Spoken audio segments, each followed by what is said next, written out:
మన దేవుడు ఎలాంటి వాడు? ఎవరినైతే మనం ఆరాధన చేస్తున్నామో, ఎవరినైతే మనం కీర్తిస్తున్నామో, సన్నుతిస్తున్నామో ఆ దేవుడు ఎలాంటి వాడంటే తాను యోచించినది స్పష్టముగా ఖచ్చితంగా నెరవేర్చే దేవుడు ఆయన. Praise the Lord. ఆయన ఏదైనా మాట చెప్పి మధ్యలో తప్పుకునేవాడు కాదు, మధ్యలో వదిలిపెట్టేసేవాడు అసలే కాదు. అయ్యో నేను ఇలా అన్నానా అని సమర్థించుకునే దేవుడు కూడా కాదు ఆయన. తన కార్యమంతయు నెరవేర్చిన తరువాత బైబిల్ గ్రంథంలో మీరు ఏ భక్తుడన్నా తీసుకోండి, దేవుడు వారి జీవితాల్లో కలిగిన ప్రణాళికలు ఏ విధంగా నెరవేర్చారో మనం స్పష్టంగా అర్థమవుతూ ఉంటుంది.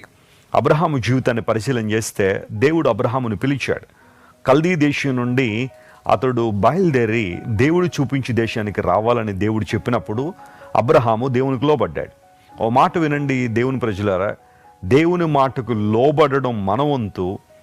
లోబడిన దానికి ప్రతిఫలంగా ఆశీర్వాదం ఇవ్వడం దేవుని బాధ్యత. చాలాసార్లు మనం దేవా నన్ను ఆశీర్వదించు, నన్ను దీవించు అని ప్రార్థన చేస్తాం, కానీ దేవుడు మన నుండి ఏం ఆశిస్తున్నాడో, ఎలాంటి మాటలకు లోబడాలని దేవుడు కోరుతున్నాడో మనం పరిశీలన చేయం.